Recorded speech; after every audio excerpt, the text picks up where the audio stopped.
Hello, this is Kaushal Kishore Thakur. Today, I'm going to present you with the final video in the series relating to an elementary school classroom in a slum, a poem by Stephen Spender.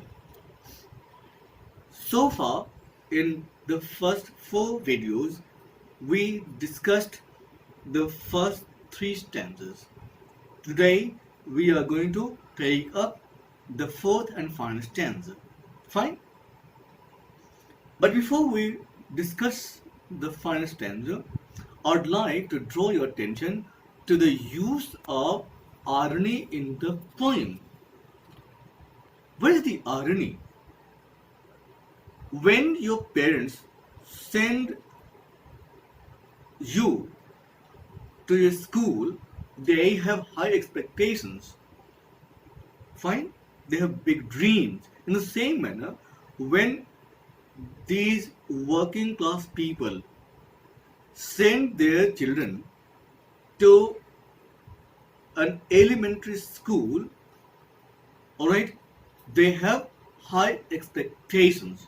They want their children to have a good education and raise thereby their standard of living. But when the same people and their children come to realize later that the system of education has played fraud on those children, naturally they are heartbroken. This is the irony. This can be called situational irony. Alright? What happens in irony? Any type of irony. You expect something, but its opposite happens. Alright? Fine. Now, the fourth and final stanza, the first line. Unless governor, inspector, visitor. See these three types of people: governor, inspector, visitor. Can you see the articles are all dropped? Earlier also, in several expressions, you may have noticed that the expected articles are dropped. Why? Actually, the poet, using his personal experience, tries to give a universal message. Alright? So if you become universal, or if your message becomes universal, you don't try to make your writing specific. If you use an article, you make a thing specific. Here, deliberately, the poet has dropped articles from a number of places in order to make this poem have a universal appeal. What's the meaning of universal appeal? This poem is supposed to give a message to the people across the world, not only the English or the British. Alright? Yes. So here, governor, inspector. What's the meaning of inspector? Not an inspector of police. Here, a school inspector. Even in India, there are school inspectors. Okay? Now, the third type of person is visitor. Which kind of visitor? An influential visitor. Fine? What's the meaning of influential here? An influential visitor is that visitor who can wield some power, some influence. Okay? Fine? Yes. Now, these people can do something. If you read political science, you'll come across a term: pressure group. Some influential people, because of their influence, try to exercise pressure on those people who make policies. Alright? And because of their influence, some concessions are made. That way, the masses get benefited. Alright? So, here the poet seems to be a soft Marxist. He is a Marxist without doubt. At the time of writing this poem, at least Marxism was somewhere in his heart and mind. Alright, he himself has talked about the influence of Marxism on him. Alright, fine. But he doesn't seem in these lines to be a hardcore Marxist. He seems to be a soft Marxist. So first he tries to make entreaties. A hardcore Marxist tries to bring about a revolution by means of shedding blood. Alright? But here the poet tries to bring about a change. Okay? Making entreaties, requests. Alright? Yes. So he makes entreaties to governor, inspector, visitor. Alright? Please do something.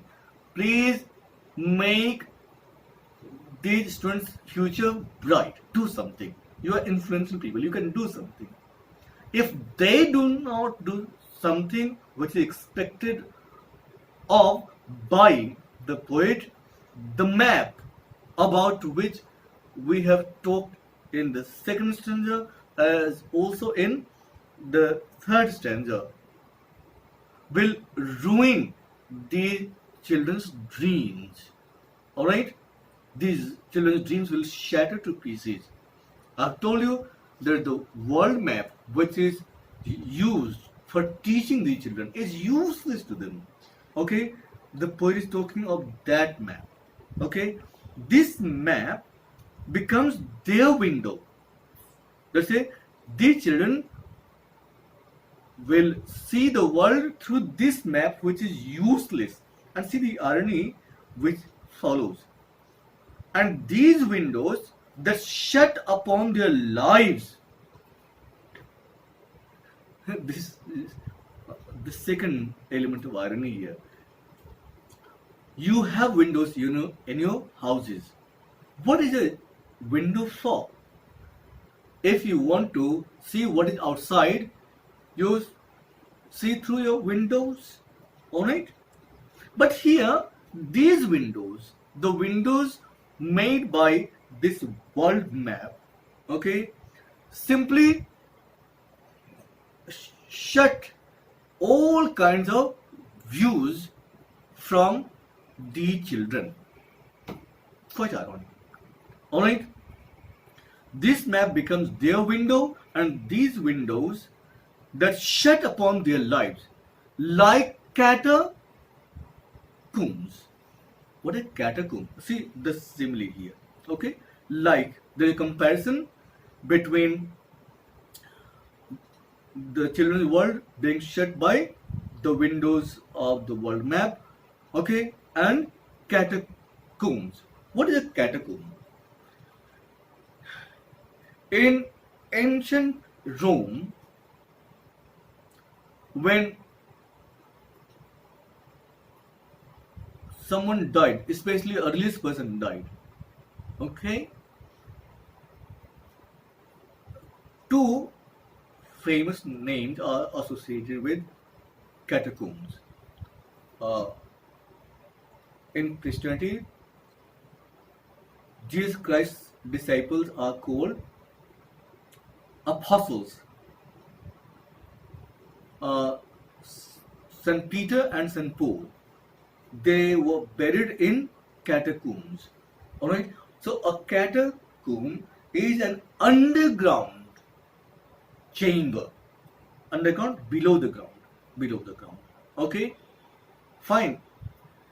In ancient times, it was believed that the main city was meant for high class things, pure things. Alright? On the other hand, dead bodies. I'm talking of a Christian belief. Okay? Dead bodies was supposed to be impure. especially the dead bodies of religious people. So they were buried outside the main city, and the two underground. Underground. Okay? So below the ground, a chamber was made. Alright? A religious person's dead body was buried, and if there was any ritual associated with that burial, even if there was a feast associated with that death, these things were done underground. Alright? That underground place was quite cut off from the world we know of. The world where we have a city, a very fine city, a very fine view. We have things of nature. We have the sun. We have the moon. Alright. Now, how would you feel if you were taken underground and forced to live there without sunlight, without the luxuries of an open world? How would you feel? You would be confined. You would not be allowed to come out into the open world. How do you find? You would feel suffocated. So this system of education simply presents a makes a catacomb for these children. These children are put in such a catacomb, alright, because they are cut off from the world of progress. These children will never be taught how to raise their standard of life, how to succeed in life, how to have fame. Alright? This system of education simply buries the children. It deliberately cuts the children off from the world of progress. Alright? Yes. So, the children's world is just like a catacomb. Quite ignorant. Actually, ignorant is not a very appropriate term here. This privilege of being in the open world of competition, in the open world of success, is denied to the children. Alright? So this world must disappear. It must be destroyed. It must be destroyed. This can be done in two ways. Number one, these influential people about whom we have talked should do something. Otherwise we should do something. We intellectuals, we who can think, we who can feel for these people should do something. What are we supposed to do? We are supposed to take the children out of these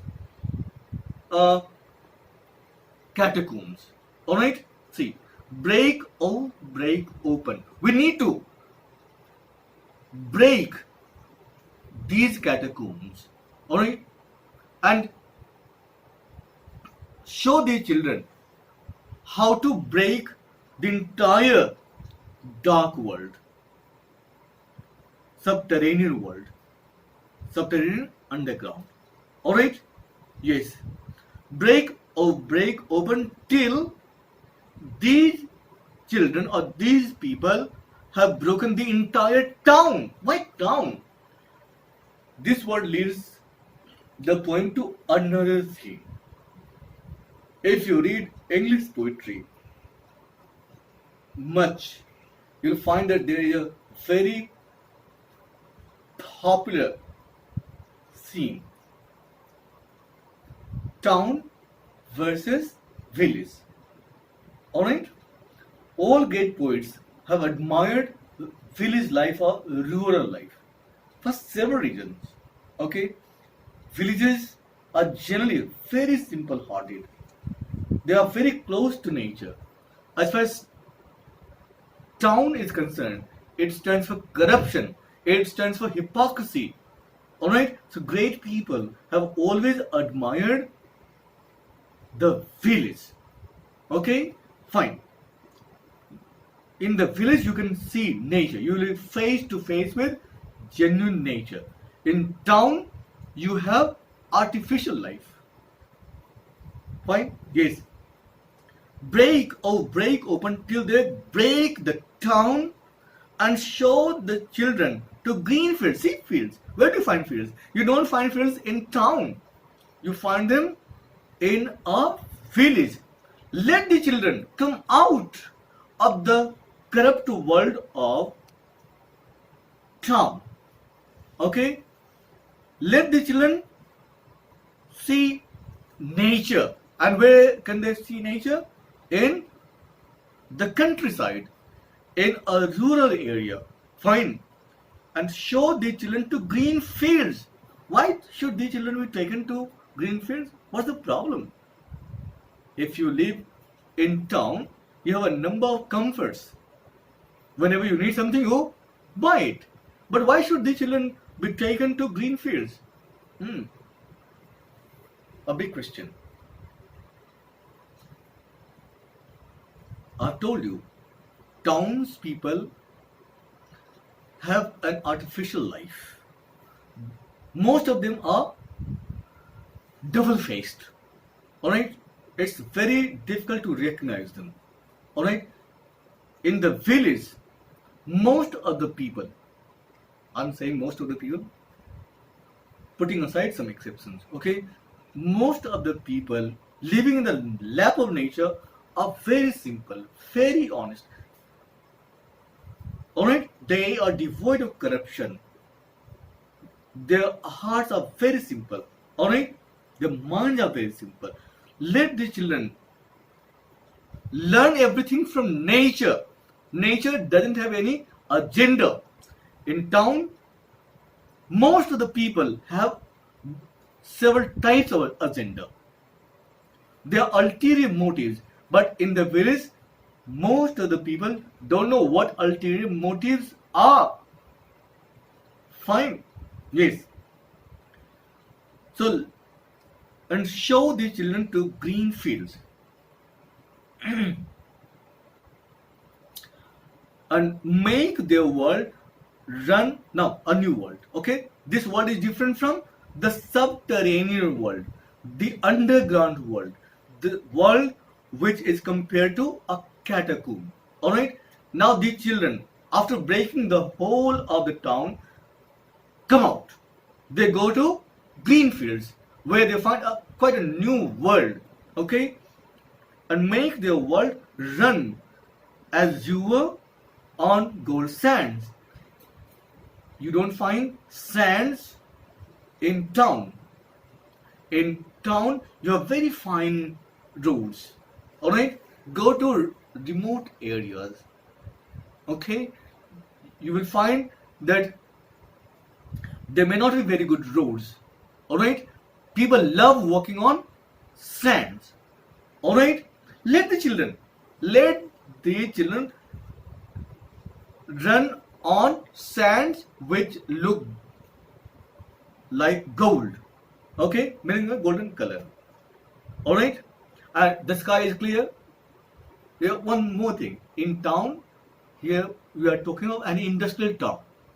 This poem was written when the UK had a big empire and the industrial revolution was at its peak, zenith.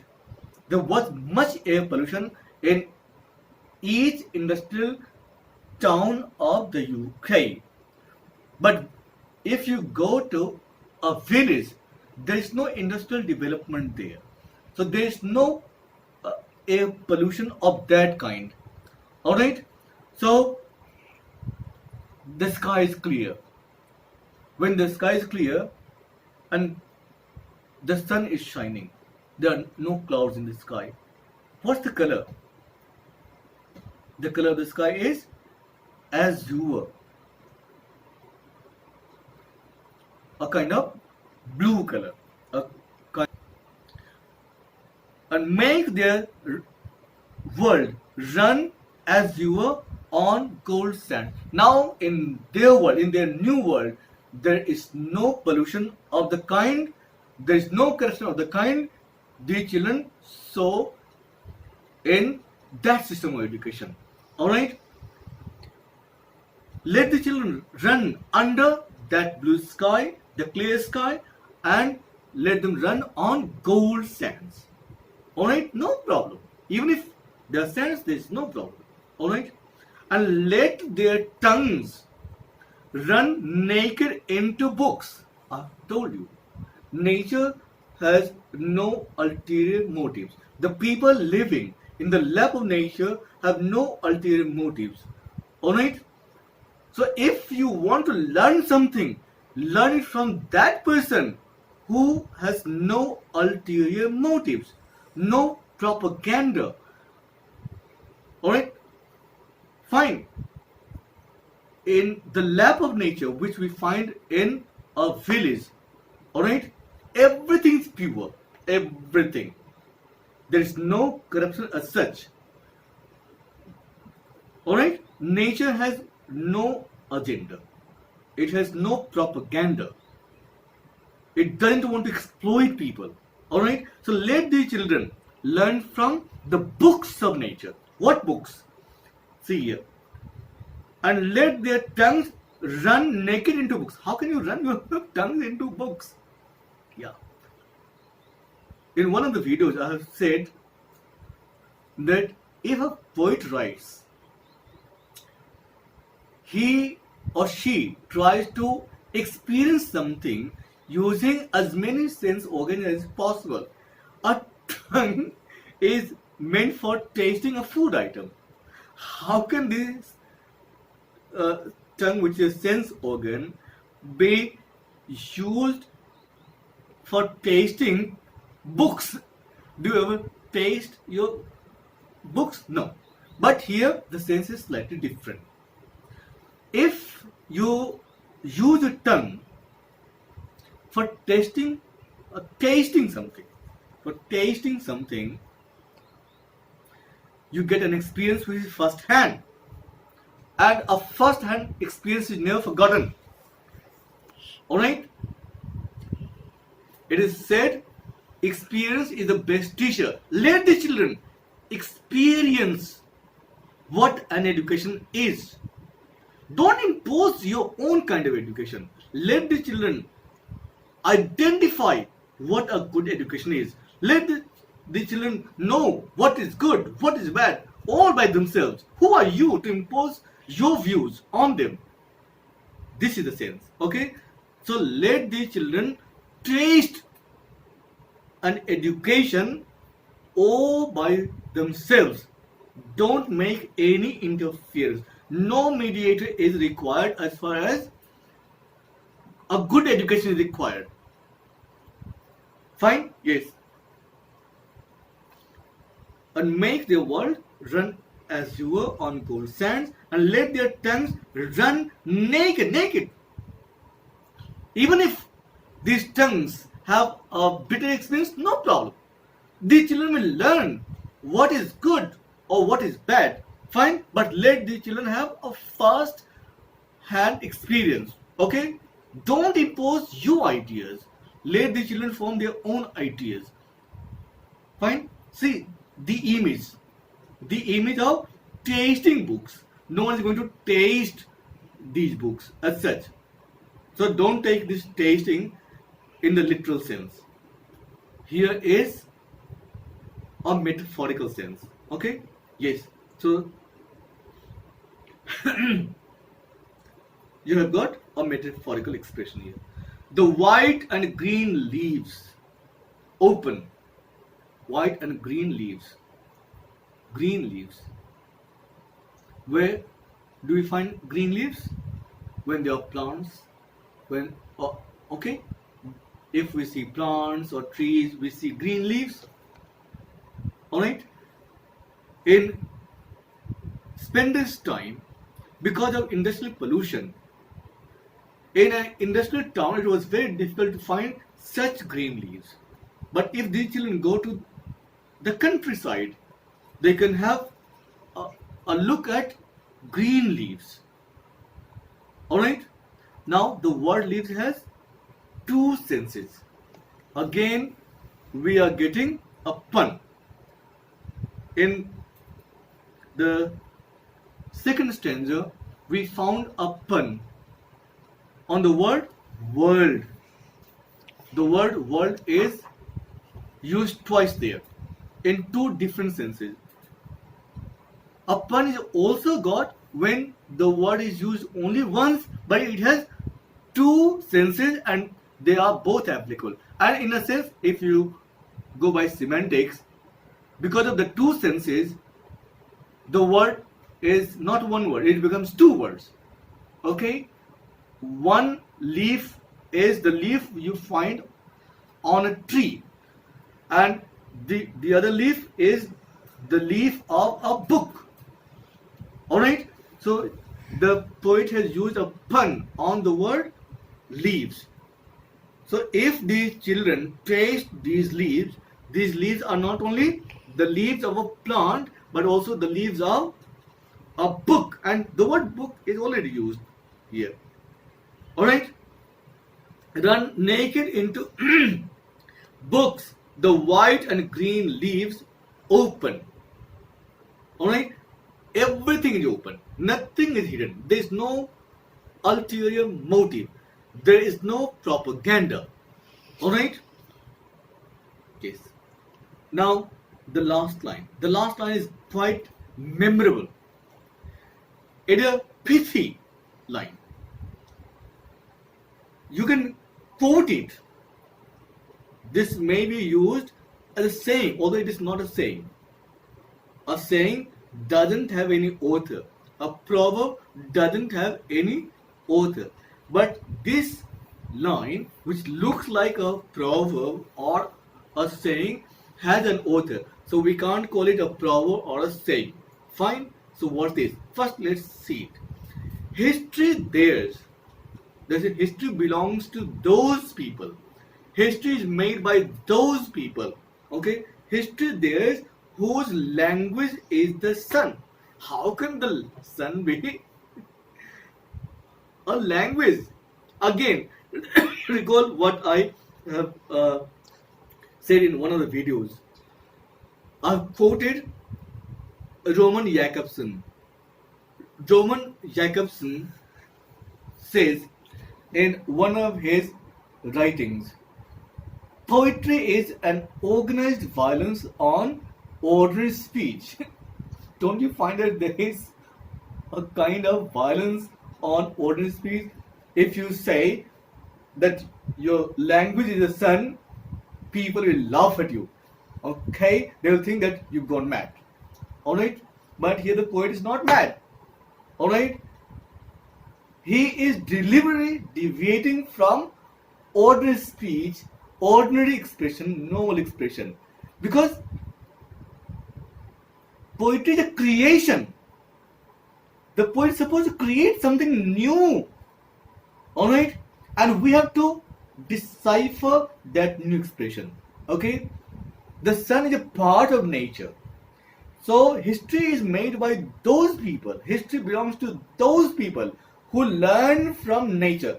A language is a means to understand something, to learn something. The sun is a part of nature. So if someone learns from nature, if someone uses nature as a medium of learning, alright, he or she will make history. History is made by those people who learn from nature, because nature has no ulterior motive. Nature has no propaganda. Nature doesn't believe in the superstructure based model. Nature doesn't generate ideologies. Nature is what it is. You see it and interpret it. Alright? So all those people in world history who made big contributions and became famous, became heroes, Alright? Public heroes learn from nature. Okay? World history remembers those people. So history belongs to those people. History is made by those people who learn lessons from what? Nature. Who use the sun or nature as their language in order to understand life. Fine? Yes. Now, with that, the entire discussion of the poem comes to an end. I think I have made everything amply clear. If you have any doubts, you may write to me, alright, or you may send an email to me. Fine? Yes. Thank you very much.